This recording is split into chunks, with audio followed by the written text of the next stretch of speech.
Hey, salut à tous. Je vous retrouve aujourd'hui du coup dans une petite vidéo que j'avais juste envie de faire en fait. C'est pour vous parler un petit peu des soldes donc de cet hiver, donc qui vont commencer là à l'instant. Donc les soldes de cette année, cet hiver sont du 8 janvier au 4 février, ce qui fait que cette année on n'a que 4 semaines de soldes au lieu de 6, ce qui du coup réduit on va dire forcément le temps, donc les offres potentiellement. Première chose que j'ai envie de parler par rapport aux soldes, c'est que bien évidemment maintenant je pense que les soldes sont bien plus intéressantes sur internet que sur le physique, c'est-à-dire dans les magasins. Parce que déjà vous avez plus de choix, vous avez plus de produits soldés et en plus de ça avec tout ce qui est exclu web etc, forcément vous avez forcément des choses que vous ne retrouverez pas en magasin. Donc premier conseil que moi j'aurais peut-être et que je suis en fait tout simplement maintenant, c'est faire du repérage et surtout noter les prix en fait de base de ce qu'on a vu, parce que il faut savoir que pendant les soldes il y a certains marchands qui vont par exemple, je vous prends un exemple tout bête mais vous mettre que le produit est à 5 € au lieu de 10 alors qu'à la base il en valait je sais pas peut-être 7. Donc je sais pas, ça s'appelle, ça a un nom particulier, je sais pas comment ça s'appelle, mais je sais que ça se fait dans le commerce de gonfler les prix au moment des soldes pour vous faire croire en fait que vous faites une bonne affaire, mais au final c'est toujours le commerçant qui est gagnant, donc faites attention à ça, méfiez-vous. Donc faire du repérage, pour faire du repérage j'ai une appli, si jamais vous la connaissez pas, j'ai trouvé ça comme ça sur internet, ça s'appelle Wishupon je crois, je mettrai peut-être un truc ici. En fait ce que vous faites c'est quand vous allez sur vos sites, je sais pas, vous allez sur Sephora par exemple, vous repérez une palette, vous cliquez dessus et vous avez un lien pour partager, que ce soit en message, en note ou quoi que ce soit, et vous avez la possibilité de partager dans cette application là. Donc vous mettez dans cette application là, ce qui fait que quand vous allez dans l'application vous allez avoir toutes vos wishlists, parce qu'ils appellent ça des wishlists du coup, de ce que vous avez repéré, et ça vous permettra déjà de voir le prix parce que ça note le prix auquel c'était, vous pouvez le noter si jamais vous l'avez eu etc. Et il me semble que vous pouvez aussi recevoir des alertes en cas de baisse de prix de l'article, si vous activez bien évidemment les notifications. Donc ça c'est une première application que je trouve intéressante pour faire vos soldes. Deuxième petit conseil que je vous donnerais, c'est de vérifier les prix partout. C'est-à-dire pour un seul objet, on va prendre je sais pas moi, un téléphone. Pour un seul téléphone vous allez avoir une multitude d'offres différentes, alors des offres qui sont tout à fait normales, des offres qui sont trop alléchantes et qui au final sont des fois des arnaques, et vous allez aussi avoir les gens qui s'en foutent si vous mettez une offre, elle est pourrie mais tant pis. Donc je vous donne un exemple, si par exemple vous voulez un téléphone et que vous le trouvez à la Fnac à 150 €, qu'il est remisé à 100 €, faites attention parce que des fois ça vous dit vous payez 150 €, vous devez envoyer un papier à tel endroit pour vous faire rembourser 50 €, vous avez la flemme, vous vous faites jamais rembourser, finalement vous avez payé 150 €. Ça c'est ce que j'appelle une offre un peu trop alléchante, c'est-à-dire que ça a l'air bien mais c'est un peu chiant et donc vous aurez jamais l'envie de le faire, donc voilà, compliqué. Deuxième partie c'est donc vérifier les offres partout, c'est-à-dire que cette offre là est peut-être bien si jamais vous respectez, vous gagnerez peut-être 50 €. Mais peut-être que le téléphone chez, on a dit c'était la Fnac, chez Darty peut-être qu'il sera de base à 150 € et peut-être que cette fois là il sera à 120 €, je sais pas, vous économiserez 30 €, mais là vous êtes sûr d'économiser vraiment 30 € de base. Je sais pas si vous voyez la différence, mais en gros vérifiez les prix chez tous les marchands parce que c'est pareil. Il y a des endroits où les prix sont plus chers que d'autres, je donne un exemple, peut-être que chez la Fnac c'est plus cher que chez Amazon et c'est moins cher que chez Darty ou je ne sais pas, voilà. Donc faites une comparaison. Le mieux c'est sur internet parce que vous avez plus de chances, enfin vous allez perdre moins de temps parce que si vous faites tous les magasins les uns après les autres, peut-être que quand vous arriverez ils seront en rupture de stock puisque vous aurez raté l'offre et que les autres en auront profité trop rapidement. Dernière petite chose là-dessus, ce serait se fixer un budget avec des priorités, c'est-à-dire vous poser la question de voilà, j'ai fait ma liste, j'ai envie de ça, ça, ça, dans quel ordre est-ce que je vais prioriser, qu'est-ce que j'ai besoin maintenant, qu'est-ce qui peut attendre, qu'est-ce qui me fait peut-être envie depuis tellement longtemps et que j'ai toujours pas pu me payer, que si je le vois en solde je vais l'acheter etc, etc. Je vous donne un exemple tout bête, si jamais vous avez besoin de meubles pour votre maison et que vous voulez des fringues, peut-être que acheter un meuble pour votre maison sera mieux que d'acheter des fringues pour le coup.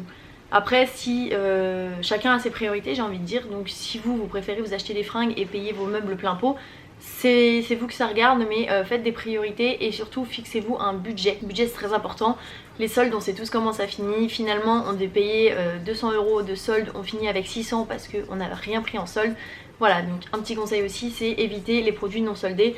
S'ils sont pas soldés ça peut attendre que vous l'achetiez plus tard. Après petite chose qui me vient là à l'esprit, c'est concernant les frais de port. Méfiez-vous, il y a des sites sur lesquels vous allez payer les frais de port si vous dépensez pas assez. Alors dépensez pas assez à leur goût, hein, parce que pour moi dès qu'on dépense, on dépense déjà suffisamment. Donc si vous dépensez pas assez et que vous avez des frais de port, alors que si vous aviez dépensé un peu plus, vous n'auriez pas payé de frais de port.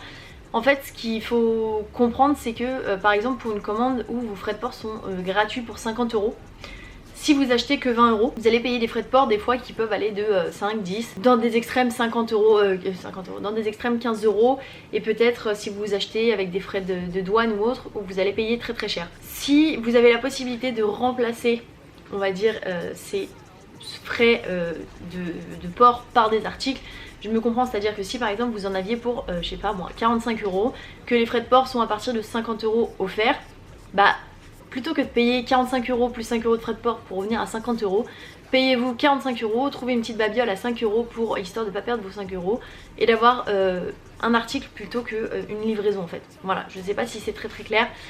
J'espère que c'est clair, mais c'était un exemple, voilà, je pense que l'exemple est assez parlant. Petite chose aussi, faites attention aux soldes anticipés qui ont déjà commencé là tout de suite, c'est-à-dire que les soldes anticipés en fait c'est ce qu'ils appellent des ventes privées. Alors ils font ça souvent de privé, bien souvent il faut que vous soyez abonné, client régulier, adhérent, tous ces trucs là, mais au final c'est beaucoup d'offres qui partent très très vite, qui sont en général des très bonnes offres, et que vous quand vous arrivez le premier jour des soldes, en fait il n'y a plus rien parce que tout est parti en vente privée.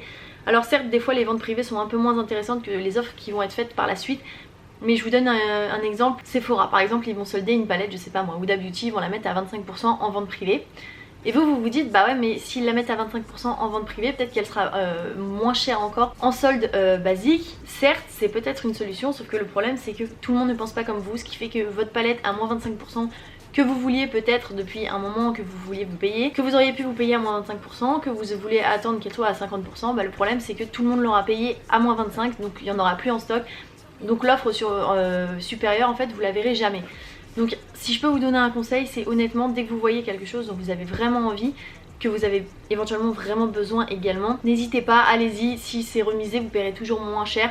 Vaut mieux payer un peu moins cher, quitte à voir après qu'on aurait pu payer encore moins cher, mais être sûr d'avoir l'objet. Parce que voilà, faut savoir que les ventes privées, c'est pour booster en fait leur solde, ce qui fait qu'en fin de compte, c'est pour se faire plus d'argent qu'autre chose, mais vous au final vous serez perdant si jamais vous hésitez un peu trop, parce que comme je vous dis, l'offre et la demande fera que il y aura plus d'offres au moment où vous aurez besoin en fait d'acheter vos articles. Parmi les 2-3 sites que j'ai pu voir comme ça qui font déjà des soldes anticipés, alors sachez qu'ils les font dans les magasins, mais encore une fois vous avez beaucoup plus d'offres sur internet avec les exclus web, etc. Donc je pense notamment à Sephora qui a jusqu'à 50% déjà en vente privée. Enfin en vente privée, c'est pas du tout privé puisqu'en fait c'est pour tout le monde.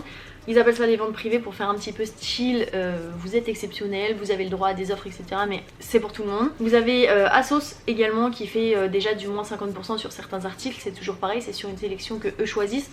En général c'est sur des articles qu'ils n'ont pas réussi à vendre depuis plusieurs mois, voire plusieurs années. Vous avez aussi Beauty Bay, j'ai vu qu'il fait déjà pour le coup j'appellerais ça des soldes parce que jusqu'à moins 70%, pareil c'est sur une sélection d'articles, mais vous avez pas mal de grosses marques sur lesquelles vous avez des pourcentages, donc c'est toujours intéressant.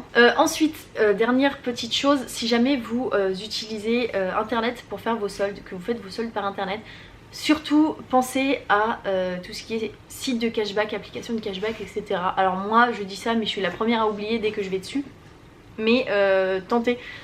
On sait jamais, peut-être que vous allez récupérer 2, 3, 4 € qui vous permettront de racheter quelque chose plus tard. Je pense notamment à Igral, je sais qu'il y en a d'autres. Je pense à Igral parce que voilà, sur YouTube c'est ce que les gens montrent le plus. Donc moi c'est la première chose qui me vient en tête. Mais voilà, pensez au cashback, vous avez plein de sites revendeurs. Passez d'abord sur le site pour savoir si le site en question possède une possibilité de cashback ou pas. Et puis après vous serez fixé et vous faites vos achats et vous récupérez de l'argent. Et il n'y a pas mieux que gagner de l'argent en achetant. Voilà. Du coup, je pense que cette vidéo sera assez courte, du moins j'espère. J'espère qu'elle vous aidera un petit peu. J'avais quand même... Enfin, c'est pas hyper intéressant non plus, mais j'avais envie de partager ça quand même. Du coup, je vous fais plein de gros bisous et je vous dis à bientôt. Bye.